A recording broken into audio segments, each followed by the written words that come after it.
I was particularly horrified by yesterday by almost not making it, not knowing of the time change. And my daughter saved my bacon. She came in, Dad, where are you? Dad, where are you? So I use these trips. I'm always allowed to bring someone with me. And I usually bring one of my three daughters. It's not often where a dad gets to lecture his daughter for 45 or 50 minutes. So always kind of a good deal. So that's right. Not that they really listen much. This daughter does listen. I was going to say, one of the reasons I would have been aghast yesterday if I had missed was I'm strangely obstinate in some ways. I have a strange pride in something in my teaching career. I taught 42 years and never once canceled a class. I don't know how that happened. I am proud of it. It's not. I mean, you could be 42 years of bad teaching, but I never once canceled a class. And I didn't realize that till around my 25th year. And someone asked me how many classes I canceled. I said, I never have. And after that, it became obsessive. It became absolutely obsessive. And I like challenging myself by saying the first day of class to my students, okay, I have never missed a class again, so depend on it. I don't care how heavy the snow is. I don't care what's blowing outside in hurricanes or wind. I don't care if there's international tragedy. I'm going to be here, and you should be too, or you're absent. And I once went on spring break somewhere and came back, I was supposed to be back with 3 days to spare, but I got caught in storms in Europe and here and there. And I ended up getting back the morning of the class, or maybe 10:30 or so, and the class was, I think, noon. And my luggage wasn't, I just left I never even went to look for the luggage. Got a cab straight to the university, went in, hadn't showered, looked pretty bad, was tired, red-eyed, and had the class, and then went to the airport hoping my luggage hadn't been stolen. And it hadn't been. I have one strange claim to fame, not claim to fame, but obstinate claim to obstinacy on cruises. I've been in a lot of cruises. I've never taken an elevator. I've never been inside an elevator yet. My legs have been so rubbery from walking around here. If I could have sneaked in one and get away with it and have my daughter not see me, I'd do that. But I might be seen. She actually said, Dad, you can do it. And I said, no, I better not. Once you weaken that, I just never taken an elevator. It's a way of combating all the food I eat, to kind of break even on the whole. I don't break even, of course. Well, today, by the way, people have been asking me about the nature of history itself. The gentleman here had 3 very intelligent theories about it. I said, keep those theories. I had talked earlier about one of the problems teaching history is we know the end of the story. And that always prejudices you somewhat towards how people acted because they don't know the end of the story. You know, if you read a biography of someone, you usually know how his or her life went. You don't live the life like that person lived their life. They lived a life making choices that were complicated that we often now see to be really easy. But yeah, that's because we know the end of the story. We know the Americans won the Revolution. We know the North won the Civil War. We see certain things. We have an advantage. You talk to this hindsight. We have an advantage that people living through something don't have. Another thing with history is a literary subject. Historians, we write books and articles, and we use language. And the words you select mean a great deal. You can select different words for the exact same subject. We're talking about Europeans coming over here. One way to say that is colonists settled. Europeans settled in the Americas. Settled has a kind of bucolic, charming. I like settlers. They're nice. What about invade? Same process, isn't it? It's just you choose a different verb, and suddenly there's a whole different set of experiences go through your life. What about conquered? These are not nice things. And even in personal conduct, I'm a very principled man. You, sir, are obstinate and stubborn. We're describing, that's right, I'm pretty stubborn myself. Yeah. But we're describing the same thing. You know, one person is boisterous. That's good. One person is loud. Not so good. And historians have this capacity. We use language, and when we use language, very often we weight the deck. We weight the dice, you know. We select the words that want to prove our case. Now today, I'm frugal. You're cheap. That's always a... I check the prices of wines when I'm buying them here. Maybe that's cheap. Maybe it's frugal. I don't know. I want to talk today about alcohol. Alcohol and specifically rum. Rum makes the world go round, because rum's one of the great stories of the last 500 years. But in general, alcohol has become nationalized. Alcohol has become political. Alcohol has played an important role in national development in the last 4 or 5 years since Columbus's voyage. It really primarily is since then.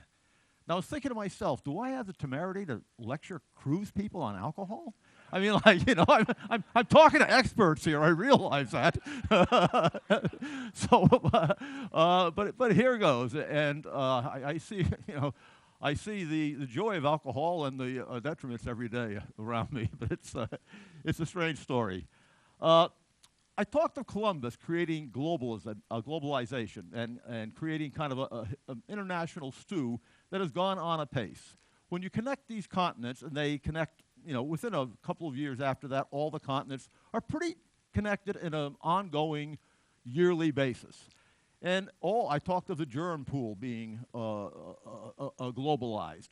We lost, by the way, 1/5 of the world's population in the 16th century, died to disease. 1/5, worse than the Black Death of Europe. And no one intended it. It was just the unlikely consequence of mixing microbes in our veins. One of the things that became absolutely globalized to a very good end, there's almost nothing negative about it whatsoever, is the food supply. The Americas had all sorts of foods that Europeans didn't have, and Europeans had all sorts of foods that the Americas didn't have. And we'd always had, by the way, contact between European and Asian food stocks, though not as much as today. But the Americas had been a separate discrete in all sorts of things. Potatoes and squashes and what Europeans called maize, which we would call corn now. These are all brand new, and they changed the way the world ate. They changed the way the world lived in many ways, usually for the better. Now, booze, and when I'm talking about booze, I mean distilled alcohol. Distilled alcohol. There was very little alcohol distilled prior to the 16th century. And then in the 16th century, there was a mania of distilling it. Before that, most alcohol, I mean, booze had been distilled for over 1,000 years, but most people had never encountered any kind of distilled alcohol. Most people had had their alcohol in fermented drinks, almost always for the last, or in beer or in mead, things like that, but not in things where you had actually plants that distilled it. Okay.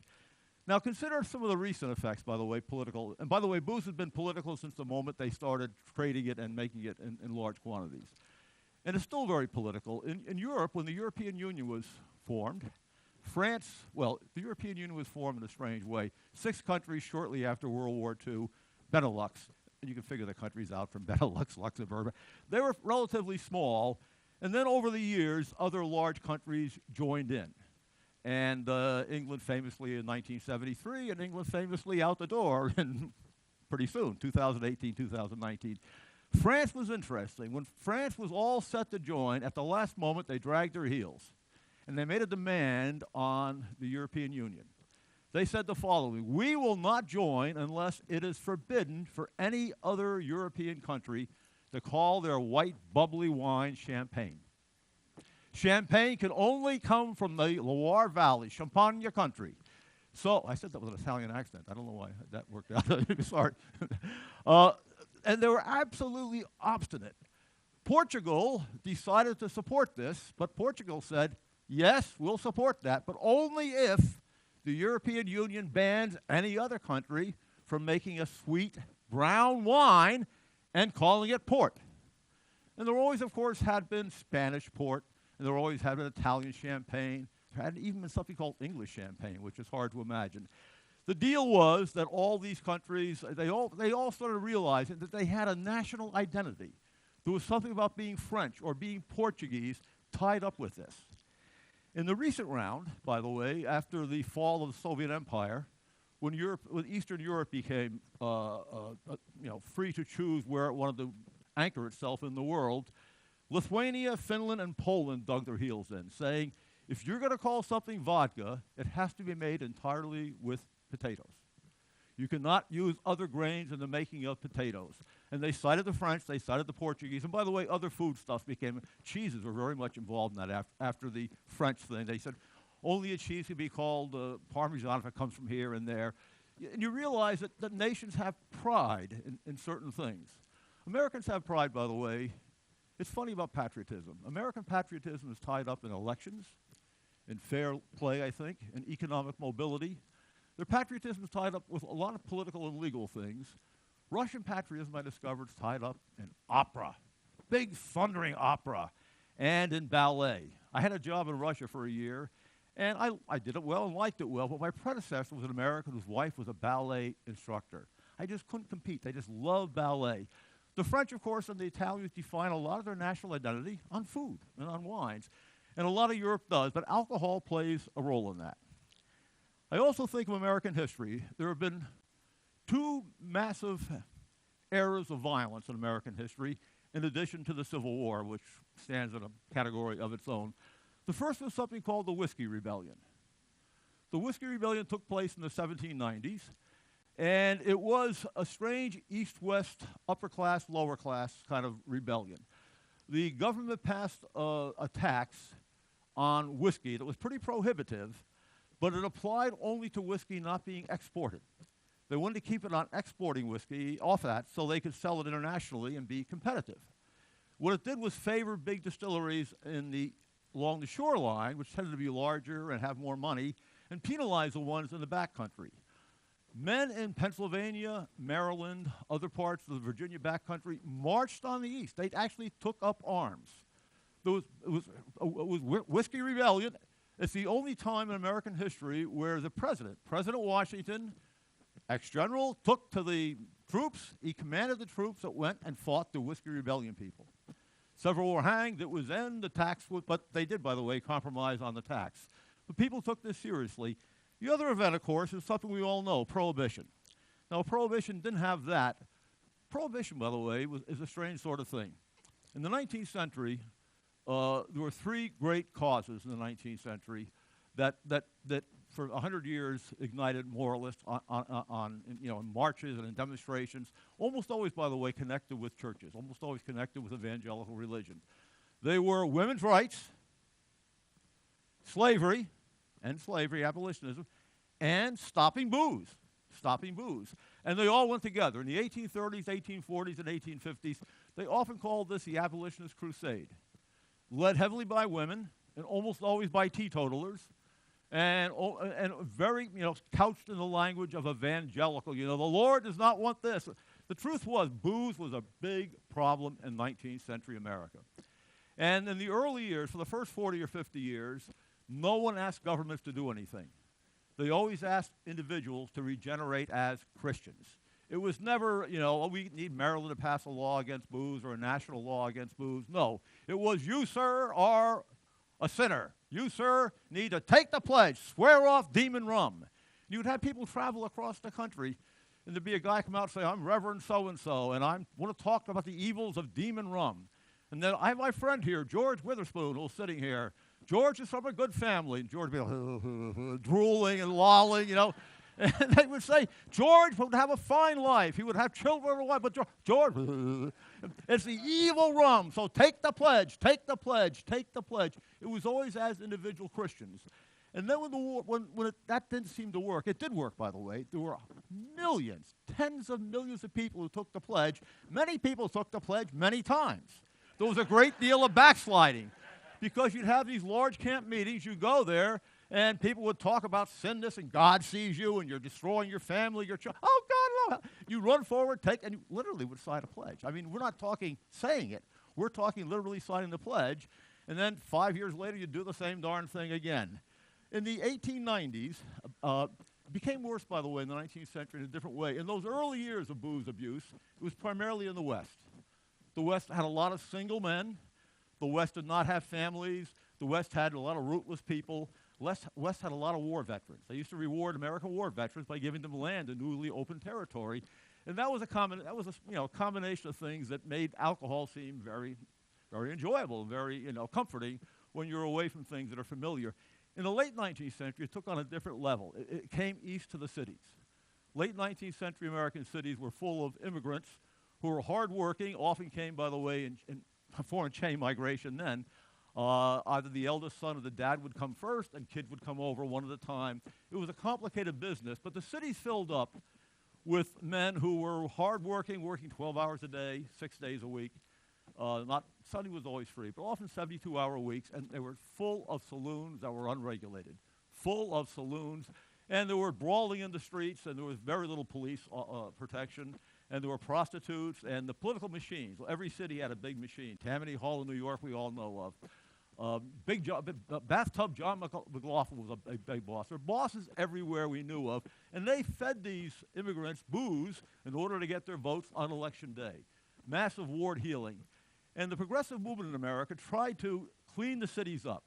Their idea was to make the cities of industrial America as clean as the old small town had been. You know, make Cincinnati and Pittsburgh and Baltimore look like Mayberry Village, Mayberry does in the 20th century. To clean it up, to make it respectable, to make the cities a place where a guy can walk down the street Saturday night with his best girl and no one's throwing beer bottles at him and laughing. But gradually they got the idea of bringing in some prohibition on booze. And it's probably the only time a large, developed industrial country has tried something like that. And prohibition, as you all know, came in with a national constitutional amendment, the 18th Amendment. It was not state-done, it was a national amendment. And it was very different from take the pledge. This made it illegal. Prohibition started in the administration of President Harding. President Harding went 3 years and 2 months before dying in office. He never won a day in the White House when he didn't have 3 or 4 glasses of bourbon at night. Even though his government is fighting booze everywhere in the country. But the weird part about prohibition is it now seems to us to be a very conservative, illogical impulse. It was a liberal reform. It was the progressives, the liberals, the people who wanted to clean up society.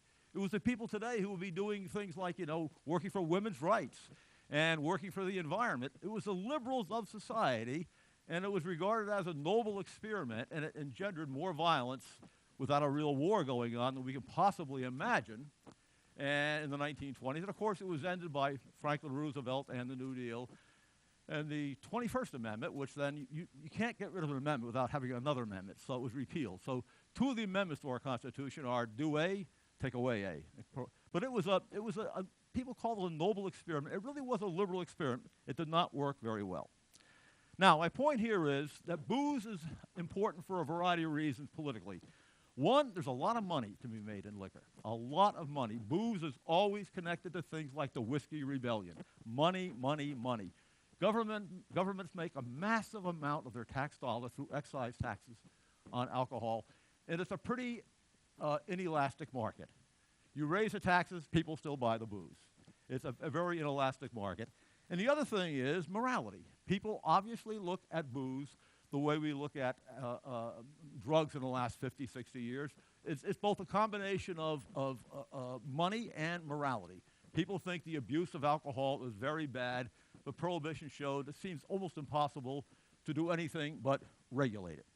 So people get angry over booze. I was going to ask you something. How do we spell whiskey? Who here knows how to spell whiskey? W-H-I-S-K-Y-E-Y.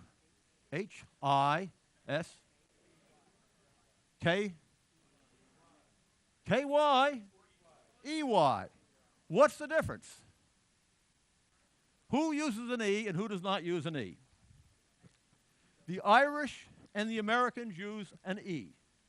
No one else uses an E. That's because it's a strange thing. That's because the Americans and Irish first entered the booze business big in the 1860s and 1870s, and they wanted to compete with Scotland. It was Scotch. So their way of competing was to spell the word differently and say it was better. There's more to it. It's got an extra E. So it's one of these bar bets. You can always start a fight. How do you spell whiskey? Especially if it's an international bar of some sort. It's kind of like stand back, there might be punches thrown later coming at you. We think the word whiskey it comes from the Gaelic word, it means water of life. That's a comforting thought. It means water of life. Here is the Women's Christian Temperance Union. I love this slogan. Lips that touch liquor shall not touch ours. There's a certain, pardon me? Well, that's right there with loose lips sink ships, isn't it? It's one of these things. Lips that touch liquor shall not touch ours. They often, by the way, women in the WCTU would boycott sex with their husbands. Unless you quit drinking, you will, that's it. No more, you're cut off. Here is the world's oldest distillery, Bushmills. At least they claim it's the oldest. They got their first license in 1608. The Bushmills people will say that is far older. They just operated without a license for a long time because licenses weren't needed. They'll say only we are the first licensed distillery, but we were there for a long time before that. Okay. Now, the first whiskeys to emerge were Scotch, Irish whiskey, gin, and vodka. They were the first whiskeys to emerge, and they all become attached to certain causes. The next ones were rum, and the rum's the one we'll end up talking most about today, and then rye and bourbon. They each have certain kind of primacy. They're each associated with certain kinds of countries. Now, we'll start with vodka, because vodka has probably the most famous connection right now. National Association, doesn't it? You think of Russia, you think of the Kremlin, you think of a big power, you think maybe of Putin, you think of vodka. I was in Russia for a year teaching. This is the Vodka Museum in Moscow. All sorts of Russian cities have vodka museums. You say, what kind of a country has museums everywhere dedicated to vodka, to something? And by the way, it's not just Russia, which is number one. It's all through Eastern Europe. And strangely enough, Scandinavians like vodka. Scandinavians also drink vodka. Now, by the way, when I was in Russia, I was getting a tour of a new library at Moscow State University. I'll never forget this. It was the most boring 3 hours of my life because it started at 9 in the morning, and the librarians, some are very exciting, I know. This guy was about 110 pounds, loved every book in that library, and he spoke in Russian to a graduate student, and the graduate student had to speak to me in English to translate. So everything has to go through 2 translations like this, and we're going, I think, will this ever end and ever end and ever end? And around 11 o'clock, it seemed like 3 in the afternoon, he said to the graduate student, would your guest like some tea? I said, yes, Lord, thank you, please, let's have some tea. We go in a room, and this very small milk toasty librarian brings out the largest bottle of vodka I think I've ever seen. And he said, Russian tea! And he had a new power. So the 3 of us, we've been joined by another graduate student. The 4 of us sat there, drained the whole bottle. And then the library got much more attractive, I'll tell you. But it's just ubiquitous. I used to have morning real tea outside my apartment in Moscow, and I would watch guys cleaning the streets drinking shots of vodka, which actually makes a little sense. It's cold, you drink a shot of vodka, you warm up. Now, the funny part about Russia being so associated with vodka is vodka's made with what? Potatoes usually. And where do potatoes come from? The Americas. There were no potatoes in Europe in 1492. The potato, by the way, had one of the most extraordinary effects on Europe.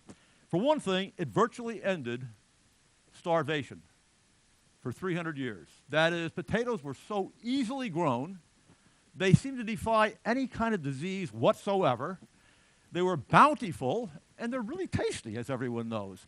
It changed the way Europeans ate, and they just embraced them because in the poorer an area you were in Europe, the poorer your agriculture was, the more likely you were to be dependent on the potato. Not till 1842 did any potato crop ever fail, and when it did, it was catastrophic, obviously, for Ireland, horribly. 1/3 of Ireland left in the next 3 years, but other areas also.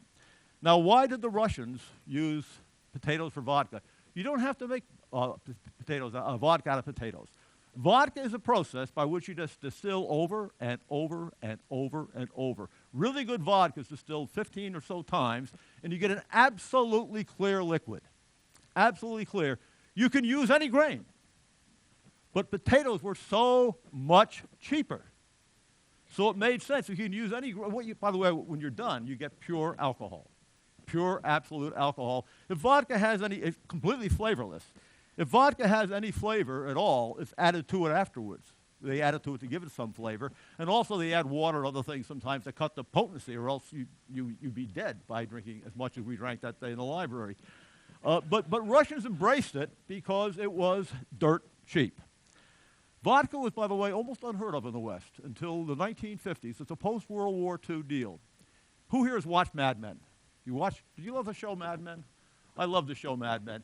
It showed Madison Avenue in the 1960s, but it really was Madison Avenue between 1945 and 1970 or so. And it showed New York culture, the Wall Street brokers, the guys who made advertising executives. And it showed them all going off to drink at noon. They all would drink 2 or 3 martinis. They drank vodka martinis. And there were ads everywhere on, when you used to be able to advertise in the United States booze anywhere you wanted to. You know, the Sunday radio hour, you know, Sunday show. Buy some vodka later on your way home from church. You could advertise it anywhere you wanted. It's much more regulated now. But the advertising was, the vodka is the breathless drink. It has no smell. So you can drink 2 or 3, go back, and your boss have no idea you're stewed. And it became the drink. It became the drink of Wall Street and Madison Avenue, because these guys would do all their important work before 12 or 12:30, go out and have the martinis, come back, and just be vile towards the women around them, and then go home and sleep it off. But it became kind of Russian peasants and the New York elite rich people. Okay. Now, most of us associate vodka's cousin, gin, with what country? England, of course. It makes sense, and we actually sometimes call it London gin even. And by the way, there are more gins in England. There are like 50 or 60 different kinds of gins. North American stores are starting to get more English gins in now. They used to just have 4 or 5. Gin is like vodka. It's a clear liquid distilled many times, but it has a flavor. They add the juniper berry to it, a little red berry that gives it flavor. Now we associate, by the way, the word often, Geneva wants to say the word comes from Geneva. That's just Swiss wannabes. It does not come from Geneva. It's a strange sort of thing. But gin originates with Holland. Gin was, in the 16th century, 17th century, kind of the national drink of Holland. Now, why does it move to England? It moves in the following really political way. In 1688, King James II is chased off the throne of England. He's the last English king to be forced off by violence or impending violence. And there was a movement against him. James was a secret Catholic, and Protestant England learned about this when he inherited the throne. His brother died with no children. So James is chased off the throne by a Dutch invading force. But not really. The House of Commons invited this Dutch invading force to come. So James is chased off the throne after his own parliament passes a resolution inviting people in Holland. Who did they invite? They invited William of Orange, a Dutch prince. But who else was William of Orange? He was James's son-in-law. William of Orange was married to James II's daughter. You hate to think your daughter comes in and chases you off the throne, but that's the English, that's monarchies of Europe. They often are not connected personally to their children. So William and Mary invade England, and James skedaddles to France, where his father had, where his brother had gone earlier. By the way, James, it was a pretty shaky throne because James's father had his head cut off, Charles I. So you kind of want to leave the country rather than perhaps repeat what happened to Dad. So he went to France. The English call this the Glorious Revolution. And it's a great moment in English constitutional history. Of that, there's no doubt. And making light, they call it glorious because, one, it was almost bloodless. It was very nearly bloodless. There were a few skirmishes from James's troops, but it looked like he was outnumbered, and he did indeed lead. So it's bloodless. 2, William and Mary agreed to rule through Parliament. Now, those words are vague, but they actually signed a document saying that they would always rule through Parliament. And the fact that they signed that document meant never again was Parliament's role in English constitutional history doubted. Now, you can debate what the role is, and monarchs often try to interfere with elections or committees, but never again would anyone say Parliament was not a legitimate part of the English Constitution. So it established more or less the idea of parliamentary supremacy. The third was they agreed, as part of the solution, to always respect all Protestant religions. And for 150 years, England had been fighting within itself, killing people, had a civil war for 20 years over what God looked like. They would fight each other to say whose God was to be triumphant in the Protestant God, and this ended it. All Protestant religions would be tolerated after this. By the way, Catholicism still was not. It was still illegal to be a Catholic. You could not run for office and be a Catholic in England until the 1830s. So we live in a different world. One of the beauties of our world today is most of us can sit next to a person who's very different and not smack them in the nose. Toleration is by the way, not true in parts of the world. We know parts of the world you can't sit next to someone who thinks, you kill them over that. But in general, one of the beauties of we live in a world in which we prize, certainly on lip service to, and usually in reality, toleration. But, pardon me? Well, within the churches are, but the countries don't prohibit that. England does not prohibit that. Okay, we'll discuss it later because they do and they can. But there's a fourth reason why the Glorious Revolution should be made glorious, and that's because that's when gin made the transfer to England. They still say the big in Holland, but William and Mary were both known to love gin. And they both were sitting on what they thought might be a very shaky throne, and all their elite supporters decided to embrace gin. And it was a way of showing your support for the Glorious Revolution when you went to court or when you had parties somewhere at some noble estate, was to serve gin. That was to establish your political bona fides that you supported the new way of doing things in England. And William and Mary were just delighted, and by the way, they were very effective rulers. They were well regarded, and life was very stable there. But people drank gin to show their support among the upper classes. William and Mary then were so grateful that they removed the excise tax from gin for the rest of the country. So now you have the elite drinking gin, Hogarth's Lane, the elite drinking gin at quiet little parties to show their support for the Glorious Revolution, and everyone else drinking gin because it's absolutely dirt cheap. And it becomes, there were 15,000 taverns in England, if you can imagine, in London, sorry, 15,000 taverns in London in 1700, and over half of them were called gin mills, or gin houses, or gin places. And people talked of being gin-soaked and getting gin death. But the lower classes, you could just get gin, so gin became the drink of England just by virtue of royal clemency and by the first fact that it was so darn easy and cheap to get. To this day, my father always called New York's lower bars gin mills. He said, I'm going to a gin mill over here. And the phrase was, you probably heard the phrase growing up. Anyone under the age of 40 does not know the phrase gin mill, but look at Hogarth's gin lane. This is a place, it's hard to say that it's a good time. It's not like that little picture of drinking pina coladas in Havana, is it? It's a little different, I think. And there are other parts, by the way, of gin. Gin goes imperial. How does gin go imperial? Well, one of the big health problems in India when English people went there was they got malaria. And what is the best thing against malaria? You take quinine. Quinine is a preventative and a treatment. Quinine tastes like weasel poop. No one liked drinking quinine. But you add gin to quinine, and what do you get? Gin tonic, gin and tonic. Big debate, by the way. Is it gin tonic or gin and tonic? There are aficionados on both sides of that, but you get gin tonic. And gin tonic becomes the drink of the empire. How am I doing? Okay, I don't want to run over on time since I've abused the person coming after me twice now. Now, Scotch is the most complicated of all the modern brands of whiskey. I cannot understand Scotch. Scotch, of course, is made from barley. Technically, it does not have to be, but it almost always is. And there are so many Scotches. I was looking at these. There are single malts, blended malts, vatted malts, chill filtered malts, pure malts, and 4 different Scotch whiskey malt regions that real aficionados apparently can take a little taste. I always kind of liken it somewhat to oysters. People who really know oysters can eat an oyster somewhere in the shoreline of Connecticut or Rhode Island and say, oh, that came from such and such bay. There's a certain kind of taste. And people who really know Scotch, what would be the sommeliers of Scotch whiskey, can do things like that. Now, Scotch and Irish whiskey and Scotch whiskey are really interchangeable, but no one will ever admit it. It's a point of national pride. They really are interchangeable, but the Irish, by the way, Irish don't call their whiskey Irish. The Scots say Scotch. But the Irish say they drink so much beer they have to say Irish whiskey to distinguish. If you say Irish, you don't know whether you mean beer or whiskey itself. But the truth is, you really can't tell them apart. It's become a point of national pride. And once again, aficionados certainly can't tell them apart. I don't think most of us could. I drink Bushmills, and I think it's Scotch, but they will say it's not. Now, bourbon has become the American whiskey. Bourbon has become the American whiskey. That's primarily, by the way, since Prohibition.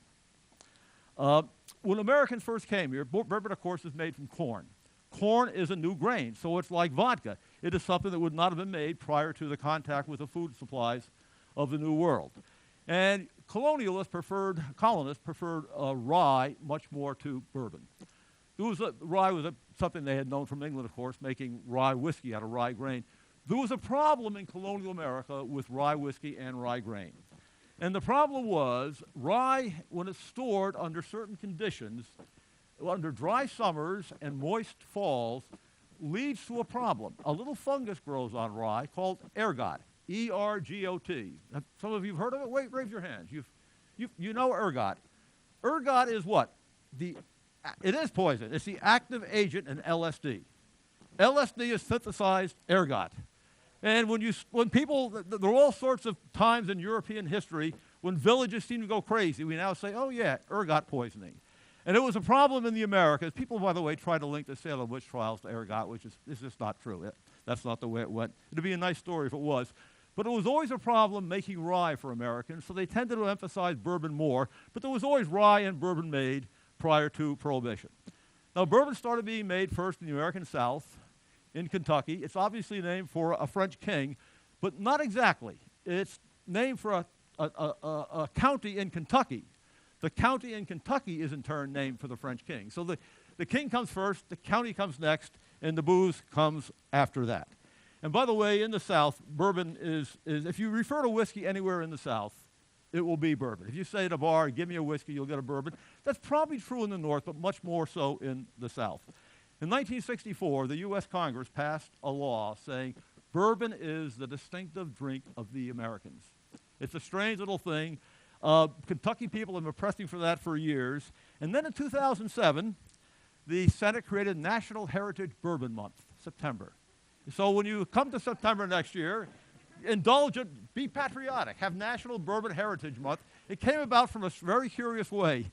There was a U.S. Do you know the pitcher Jim Bunning, the great baseball pitcher Jim Bunning? Really a great pitcher. He ran for Senate in Kentucky and was elected really a bad senator. The rest of the Senate always regarded him as a guy sitting in the corner who didn't understand things. But he understood bourbon, and he pressed and pressed and pressed, and he got both that Bourbon Heritage Trail. It is a national park in which you can walk from one distillery to another. It's a linear national park. And you can walk from one to the other and drink bourbon along the way, and he got National Bourbon Heritage Month named. So bourbon becomes kind of by fits and starts the national American drink, but even more so during Prohibition. Because during Prohibition, Americans got most of their booze from Canada.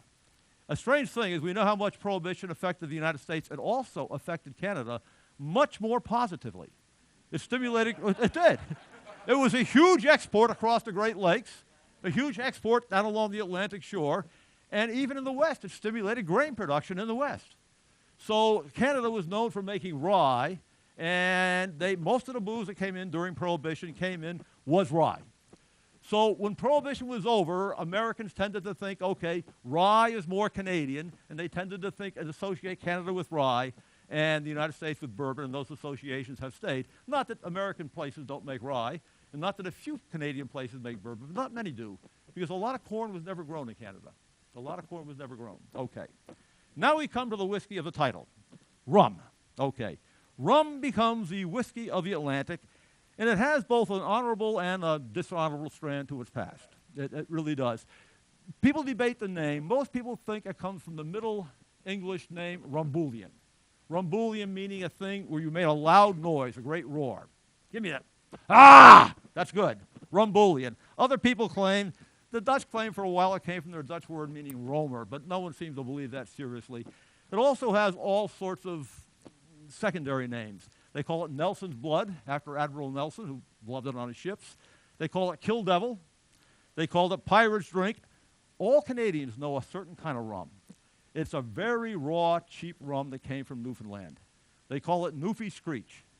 And you drink it, back to Rumbulian. Ah, it's good. Okay, Newfie Screech. Now, by the way, Australians call it, what do they call it? Hate mate. Because it starts fights among buddies. They drink too much rum and they get loud and vociferous. They call it hate mate. Okay, now rum begins its career in the Caribbean in the 1640s, 1650s. It began because they discovered when they were having these sugar mills we saw. Oh, here's the Bourbon Trail, by the way. This is a monument on the Bourbon Trail. It's a sugarcane and field. Okay, the rum stills produced a side product, and that was molasses. And people thought at first molasses was just junk you had to put like in a draining pool somewhere. It turned out someone, I'm not quite sure how this happened, discovered you could distill molasses and get this very syrupy drink called rum, and it is delicious. And the Caribbean started making it in the 1640s, 1650s. They didn't do it well. They made a poor quality of it. But what they ended up doing was making molasses, shipping the molasses in hogsheads, and the hogsheads usually went to New England or New York. The first rum distillery in the Americas was in Staten Island, New York. The majority of them were in New England. Newport, Rhode Island had 30 separate rum distilleries in 1720. And the way this worked was, the West Indies have no food supply, so New England sends down food. What do they send down? You have to things you know, with no refrigeration. You have to pack a lot of cheese, a lot of bacon, a lot of cod, a lot of salted pork, and you would send these in hogsheads down, and they all weigh a great deal. What do you bring back? You bring back molasses. You bring the molasses back to New England. It distills them into rum, and then usually New England became, Rhode Island especially, the greatest slave traders among the English. They would take the rum distilled to Africa. They would use it to buy, as currency, to buy slaves. They would then bring the slaves back to the Caribbean, and the whole darn thing works over and over and over again. The point is that rum becomes then this international currency. An awful lot of the slave cargoes were figured as, you know, currencies. They would have rum. How many hogsheads of rum? And it became kind of the engine that drove the whole thing. The only thing I can think similar to it is, in Canada, the fur trade. The fur trade in Canada, all people who study Western Canada call themselves fur trade historians. The abundant furs, first of Quebec, and then of northern Ontario, and then of northern Manitoba, Saskatchewan, these trade, you know, the entire currency of the West, the entire settlement of the West was based around the fur trade. And by the way, booze played a role in that too, because natives were most inclined to give furs up in return for booze. And by the way, it was outlawed everywhere. In French, in New France, in the English colony, in the English world after New France, it was always outlawed, and always the law was not obeyed. Now, rum takes on other things. When England conquered Jamaica in the 1650s, they discovered they had a huge supply of rum themselves, and England always gave every sailor 3 ounces of brandy at the end of every shift. So you line up after your shift was over, and you got 3 ounces of brandy. They changed in 1655 brandy for rum. And from 1655 to 1970, during World War II, every English sailor lined up and got 3 ounces of rum at the end of his shift. It becomes, if gin tonic is the drink of the chattering classes that make, you know, government work, rum became the drink of the Royal Navy, which proclaimed itself ruling the world. And they all had, it was a drink that went around the world with the British Royal Navy ships. Here it is. So I would end saying, I've got to leave so I don't abuse my person coming in, that what the following happened in the 17th and 18th century is whiskeys begin to emerge, and they begin to associate themselves like gin with England, you know, with the British Empire, rum with the Navy, rum with dishonorable things like the slave trade, Canada with rye, Americans with bourbon, Russians with vodka because they're poor. By the way, the czars at one point raised over 40% of their income from taxes on vodka. And they also knew that it had a good effect on keeping the serfs fairly happy, not quite as angry as they might have been. Okay. So I would end with this saying we should be proud of this heritage. Pirates and rum. And I would say drink up, folks. Okay. Thank you very much.